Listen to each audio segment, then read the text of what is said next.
नमस्कार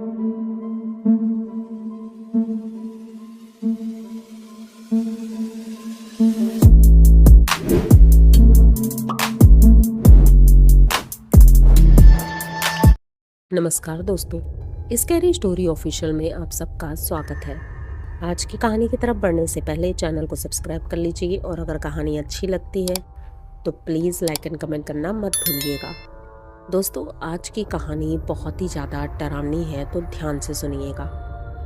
कहानी है एक गांव की, जहां पर दो दोस्त हैं, अनुज और पवन। ये दोनों बचपन के बेस्ट फ्रेंड हैं और उनकी दोस्ती की मिसाल लोग आज तक देते हैं, क्योंकि बहुत ज़्यादा पक्के वाले दोस्त हैं। 12वीं तक की पढ़ाई इन्होंने गांव में एक साथ ही की थी, लेकिन पवन के घर की हालात कुछ ठीक नहीं थे। उनके पापा की एक किराना की दुकान थी और पवन को भी आगे चलकर यही काम करना था, लेकिन अनुज के घर वालों की स्थिति ठीक थी और वो चाहते थे कि अनुज आगे शहर जाकर के अच्छी पढ़ाई करे। तो अनुज 12वीं करने के बाद वो शहर चला जाता है पढ़ाई करने के लिए। पवन अपने पापा की मदद करता है और ग्रेजुएशन यहीं रहकर कंप्लीट करता है। सब कुछ ठीक जा रहा था, क्योंकि दोनों की दोस्ती में कोई भी दरार नहीं थी, कोई बात नहीं थी और दोनों बहुत ज़्यादा खुश थे अपने अपने काम से। अनुज का पढ़ाई बहुत अच्छी चल रही थी और लगभग 5 साल में वो बीटेक करने के बाद एक कंपनी उसे मिल जाती है, जो कि फर्स्ट जॉब थी। वो ये खुशी अपने दोस्त के साथ मनाना चाहता था, लेकिन छुट्टी नहीं मिलने के कारण वो नहीं आ पाया। पवन उसे फ़ोन करता है और बधाइयाँ देता है। उसके बाद दोनों का काम चल निकला था। वो अपनी दुकान संभाल लेता है और वो अपना काम, बस दोनों अपने काम में लगे हुए थे। तभी इतने साल जब हो जाते हैं, इस बीच में पवन भी गया था बेंगलोर शहर में, उसकी जॉब लगी थी अनुज की। तो पवन भी वहाँ गया था, क्योंकि अनुज ने उसे बुलाया था कि शहर घुमा देंगे। तो पवन भी शहर घूमा था, उसे बहुत अच्छा लगा था और बीच बीच में अनुज भी आता रहता था गाँव। इसलिए उनकी दोस्ती में कोई भी ऐसी बात नहीं थी जो कि दोनों को कुछ भी उंगली करे कोई या खले कि भाई वो जॉब कर रहा है और तुम गांव में हो, ऐसा कुछ भी नहीं था। धीरे धीरे समय गुजरता जाता है और दोनों के रिश्तों की बातें होने लगती हैं। पवन की शादी एक दूसरे गांव में तय होती है, उसका नाम शर्मिला था और पवन की शादी होती है। अनुज अपने ऑफिस की एक लड़की से प्यार करता था, उसका नाम प्रिया था। घर वालों की मर्जी से उधर उन दोनों की शादी होती है। दोनों एक दूसरे की शादी अटेंड भी करते हैं। सब कुछ ठीक, क्योंकि पवन अपने गांव की वाइफ पाकर के खुश था और अनुज अपनी जिससे प्यार करता था उसको पाकर के खुश था। दोनों बहुत खुश थे, दोनों की वाइफ बहुत अच्छी थी, दोनों के साथ बहुत अच्छी बॉन्डिंग थी। आप लोग सोच रहे होंगे कि अभी तक कोई भूत प्रेत क्यों नहीं आया, तो कहानी में अभी बने रहिए। तो शादी को 2 साल हो जाते हैं और दोनों की पत्नियां मतलब इंतज़ार कर रही थी कि कब प्रेगनेंसी की न्यूज़ आएगी। इसी बीच प्रिया प्रेग्नेंट होती है और घर वाले बहुत खुश होते हैं, लेकिन शर्मिला अभी तक प्रेग्नेंट नहीं हुई थी, जिस वजह से घर के लोग बहुत ज़्यादा परेशान हो जाते हैं। अब उसे कई डॉक्टर्स को दिखाया जाता है, सब कुछ होता है, दोनों लोग अपना चेकअप कराते हैं, सब कुछ नॉर्मल था, लेकिन पता नहीं क्यों वो प्रेग्नेंट नहीं हुई थी। इधर प्रिया प्रेग्नेंट थी, तो इनके घर वाले बहुत खुश हुए थे।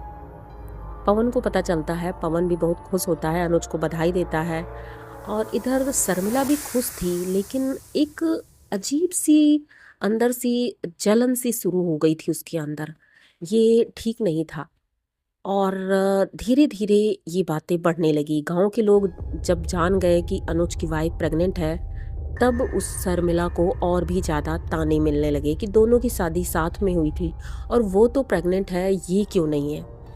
अब ये ताने इतना ज़्यादा बढ़ गए थे कि शर्मिला बहुत ज़्यादा परेशान रहने लगी थी, एक तरह से कह सकते हैं डिप्रेशन में थी और ये उसे बर्दाश्त नहीं हो रहा था।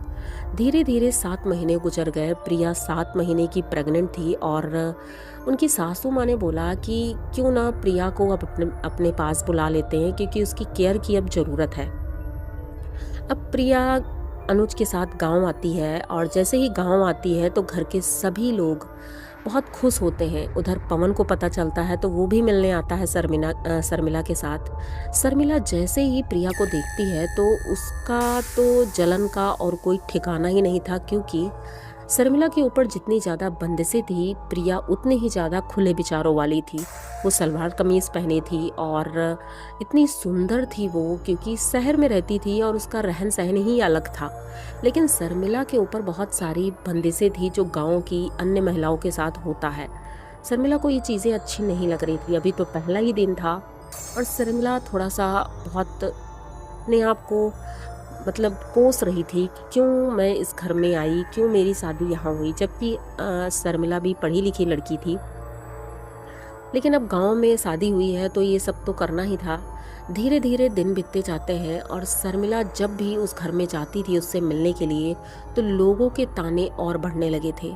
शर्मिला एक दिन बहुत परेशान होती है। वो अपने पति से कहती है कि मुझे अपने मायके जाना है। पवन कहता है तुम ठीक तो हो? तो वो कहती है हाँ मैं ठीक हूँ, बस माँ से मिलने का मन है।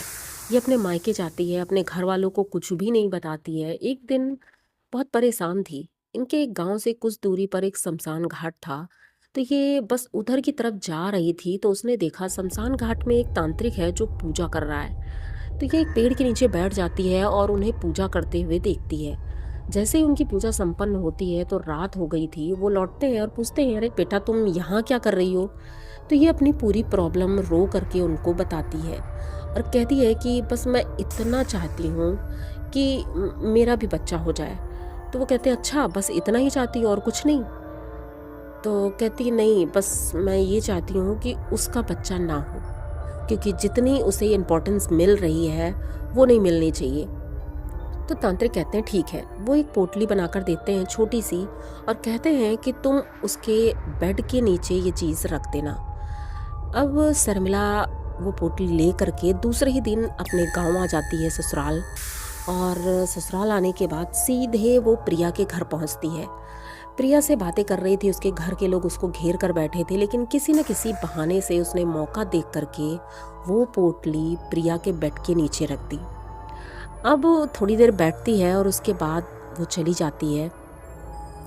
सब कुछ ठीक जा रहा था। शर्मिला अपने घर आती है और खुश थी कि अब तो सब कुछ ठीक ही होगा, जो तांत्रिक ने बोला है तो सब कुछ अब ठीक होगा। ये सब लोग जो जितना खुश हैं तो अब इनकी खुशी नहीं रहेगी। ये सोचती ही रहती है कि अचानक से उसे एक खबर मिलती है कि प्रिया की तबीयत खराब है।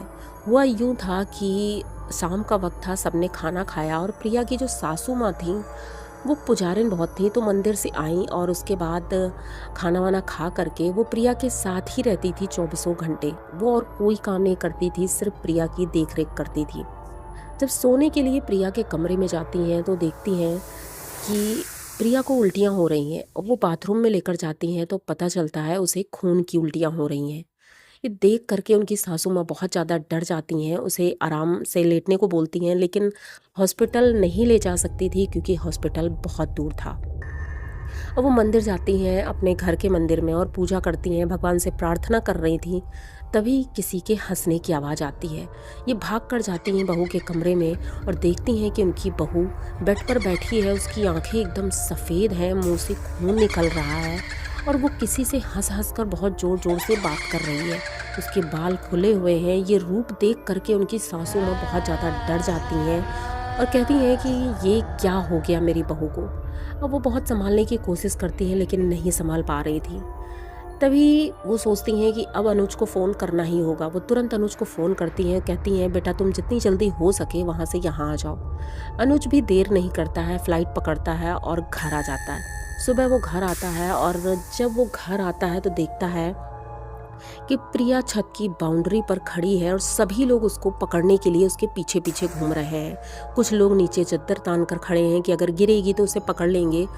अब अनुज ये देख करके बहुत ज़्यादा डर जाता है। वो भागता है, लेकिन वो जिस तरह से चिल्ला रही थी और कह रही थी कि तुम मुझसे दूर हो जाओ वरना मैं इसे नीचे फेंक दूंगा, वो आवाज़ आदमी की थी, किसी की। अनुज ये सुन करके और भी डर गया था। वो ऊपर जाता है, किसी तरह बातों में फंसाकर उसे बाउंड्री से नीचे उतारता है। वो धीरे धीरे नीचे उतरती है, नीचे आंगन में आती है और आंगन में इनके पुराने बुजुर्गों की तलवारें टंगी हुई थी, जैसे पुराने समय में होता है। तो उनमें से एक तलवार ये निकालती है और तलवार लेकर गोल गोल घूमना शुरू कर देती है। अब सब बहुत डर गए थे कि कहीं उसको चोट न लग जाए, और वो बस घूमे जा रही थी, घूमे जा रही थी। सब लोग बहुत ज़्यादा परेशान थे। ये खबर जब पवन और शर्मिला को लगती है तो दोनों भाग कर आते हैं। शर्मिला ये सब देख करके बहुत ज़्यादा शर्मिंदा होती है, क्योंकि वो ये नहीं चाहती थी कि प्रिया के साथ ऐसा कुछ भी हो। वो सिर्फ ये चाहती थी कि वो माँ न बन पाए। अब वो तुरंत अपने घर जाती है और अपनी सासू माँ से कहती है कि मुझे मेरे मायके जाना होगा, क्योंकि वहाँ एक तांत्रिक है और मुझे लग रहा है इसके ऊपर कोई फेर फंदा है, तो उनसे बात करनी होगी, तभी शायद ये ठीक होगी। अब उनके घर वाले सोचते हैं शायद मेरी बहू कुछ अच्छा करने वाली है, इसलिए वो उसका सपोर्ट करते हैं और उसे मायके भेज देते हैं। अब वो मायके जाती है तो तांत्रिक का जब पता लगाती है तो तांत्रिक वहाँ नहीं मिलते हैं। वो अपनी माँ से कहती है कि माँ, मुझे उस तांत्रिक से मिलना है, मुझसे बहुत बड़ी गलती हो गई है और मैं अपनी गलती सुधारना चाहती हूँ। अब उनका भाई भी सुन रहा था। भाई पहले तो अपनी बहन को बहुत डांटता है, उसके बाद बाइक निकालता है और अपनी बहन को बैठालता है और तांत्रिक को ढूंढना शुरू करता है। एक सज्जन बताते हैं कि वो तांत्रिक दूसरे गांव में है, वहाँ जाकर उस तांत्रिक से मिलते हैं। तांत्रिक पहले तो मना कर देते हैं कि हमने जो किया है उसे हम तोड़ नहीं सकते हैं, लेकिन फिर भी इनके जिद करने पर वो तांत्रिक को लेकर प्रिया के घर पहुंचते हैं। जैसे ही प्रिया के घर पहुंचते हैं तो उसकी हालत देख करके तांत्रिक बहुत ज़्यादा परेशान हो जाते हैं और कहते हैं कि इसे बचाना तो मुश्किल है, क्योंकि इसके साथ में एक नहीं कई प्रेत हैं और मुझे नहीं लगता है कि आज की रात के बाद जिंदा रह पाएगी। अब घर के सब लोग बहुत डर जाते हैं। शर्मिला बहुत ज़्यादा रो रही थी। तभी तांत्रिक कहते हैं कि जो मेरे गुरुजी हैं वो यहीं पास के एक गांव में आए हुए हैं, तो अगर वो यहाँ आ जाएं तो शायद प्रिया को बचाया जा सकता है। तो शर्मिला पूरी कोशिश करती है और उन गुरुजी को यहाँ बुलाया जाता है। गुरुजी आते हैं, चौकी लगाते हैं और चौकी लगाने के बाद प्रिया गोल गोल घूमते हुए उसी चौकी के पास नीचे गिर जाती है। वो गुरुजी अनुज से कहते हैं कि इसके बेड के नीचे एक पोटली रखी है, वो पोटली लेकर आओ। अनुज जैसे ही बेड के नीचे देखता है तो वहाँ वो पोटली मिल जाती है और वो गुरुजी उसी हवन में उसे सुहा कर देते हैं। उसके बाद प्रिया को होश आता है, प्रिया ठीक हो जाती है। अब शर्मिला बहुत ज़्यादा शर्मिंदा थी। ये बात पवन को शर्मिला बता देती है कि ये सब मेरी वजह से हुआ है।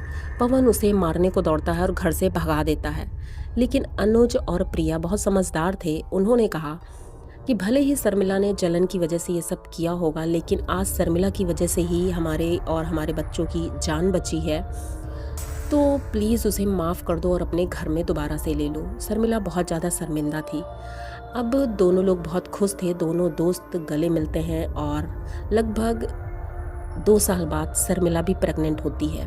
प्रिया का बच्चा स्वस्थ था और प्रिया का बच्चा भी हो जाता है। सभी लोग बहुत खुश होते हैं, लेकिन शर्मिला आज भी इस बात के लिए बहुत ज़्यादा शर्मिंदा है कि उसने ऐसा कुछ किया था, उसे ऐसा नहीं करना चाहिए था। लेकिन सबने माफ़ कर दिया और शर्मिला और प्रिया अब दोनों स्वस्थ हैं, ठीक हैं। पर ये गलती किसी को भी नहीं करनी चाहिए, क्योंकि ये बहुत गलत काम है। तो आप लोगों को अगर इनकी तो प्लीज़ चैनल को सब्सक्राइब करिए, लाइक कमेंट करिए, शेयर करिए और बने रहिए हमारे साथ। इसी तरह की नई और अनोखी कहानियाँ मैं लेकर आती रहती हूँ। तो मिलते हैं फिर किसी नई कहानी में, तब तक के लिए डरते रहिए।